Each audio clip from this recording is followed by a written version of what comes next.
You can think of American legal realism as kind of CLS light. So essentially, there were some observations about legal realism that most people now, most lawyers, most academics accept. The idea behind legal realism is that you can't really figure out what a legal, what the law is simply by looking at words on a page. That, rational inferences and the way in which we think in a lawyerly way and the way in which judges reason itself alone is not enough for us to figure out what the result of a particular legal problem will be. In fact, the kind of refrain is, that law, it's not law in books, it's law in action. Right? That it's really what officials do about disputes is what the law is.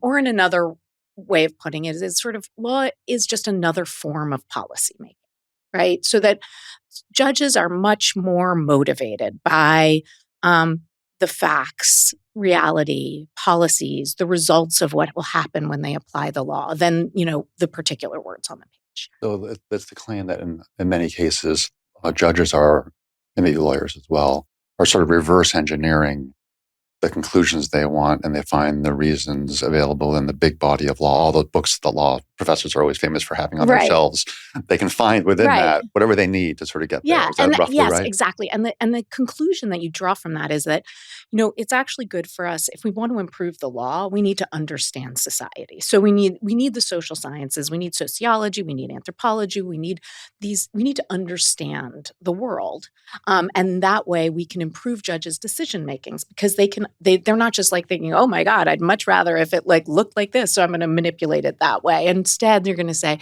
really think about the world and think about what will make the world a better place. And it was fundamentally part of a progressive movement, pretty optimistic. The idea is there is such a thing as the public good. There is such a thing as what's commonly good for everyone. We want judges to be particularly good at ascertaining that and kind of massage the law in that direction. So the law is not necessarily infinitely malleable, but the law is certainly malleable. And we want to provide the tools to judges and to advocates to be able to help that process along to improve our whole society. So that was legal realism. So let me pause on that. Right. I wanted a couple of things I want to ask you more about that. Uh-huh. About what you were saying a moment ago about the use of the law. The way philosophers think about this is that there's a distinction between the right and the good. So in the society, you have a set of rules, which are hopefully content neutral, viewpoint neutral rules that apply to everyone equally. Right. Yep. And then there's also some goals that society has, like the substantive things that legislators or politicians talk about when they run for office. And that a well-functioning liberal democratic society has a strong set of rules of the road, which are determinate, which do constrain the power of all of us. Because they apply to us all equally, they give us all equal standing in social interactions. And then there's a separate thing, which is this drive to make the world a better place through different conceptions of what the good is. So American legal realism is going to erode the idea that there's something like the right? So I think there are different. I mean, I think we're getting into really complicated ground because I think there might be different thinkers within legal realism might have had different positions with regard to that. But I think there's a general sense that yes, that there is a view. There's this notion of what is commonly good for everyone, and that the law is not entirely separate from that.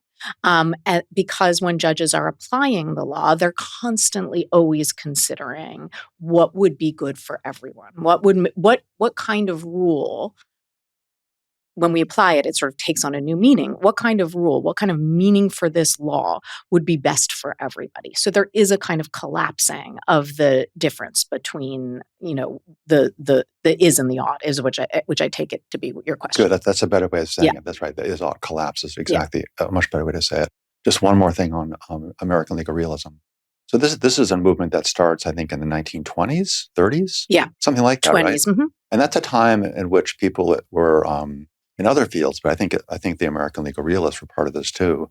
They became increasingly aware about the penumbral ambiguities of ordinary language. Yeah. So you're given some black letter law, in the case of law now, And the American legal realist said, well, these words that we see on the pages have ambiguous penumbras around them. Mm-hmm.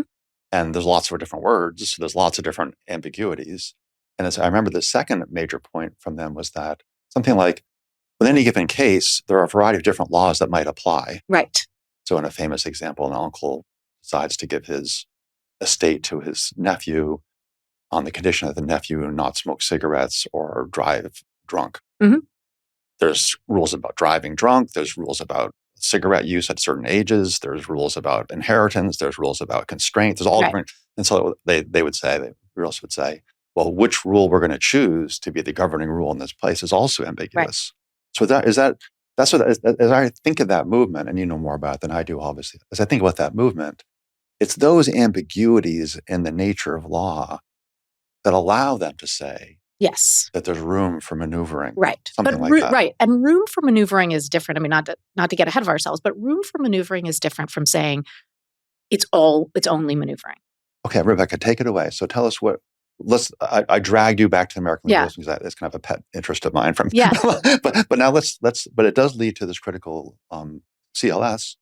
Tell us more about CLS. Okay, so it's helpful to understand CLS against that backdrop because they understood themselves against that backdrop. So essentially what they were saying is taking this one step further. So instead of what you were saying, sort of penumbras, their ambiguities, their ways in which the law can be manipulated, and we want to understand that margin and help judges toward the better manipulation, toward a better social outcome. So critical legal studies takes that one step further by saying it's meaningless, right? There is nothing in the text that dictates where we go, right? It's all about the usage. It's all about the individual judge or whoever wrote that law or whoever's applying that law or whoever. So they're radicalizing that. Radicalizing it. And can you who are the major figures? Roberto Unger, Duncan Kennedy. There are a whole set of them, and they mostly were Harvard, Nesson. There are a whole bunch of professors at Harvard at the time, and each of them had slightly different views, but.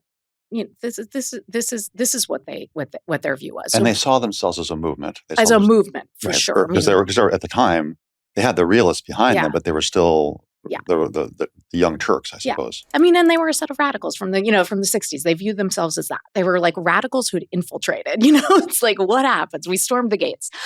So anyway, that's one piece, and then the second piece is they no longer believed that there was a public good. There's no one thing that is good for everybody, right? It's all just a power grab. So that, in fact, law is not just a sort of neutral response to social needs, and we need to figure out what the social needs are to make sure that law is properly calibrated to what is in the interest of everybody. No longer.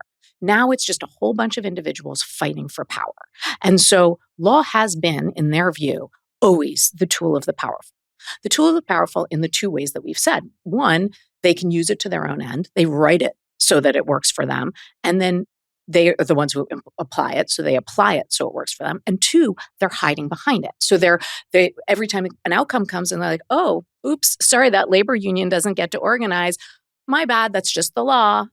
So it's a way of making it look as if whatever outcome it turns out to be is neutral and necessary, as opposed to it's really just them consolidating their power.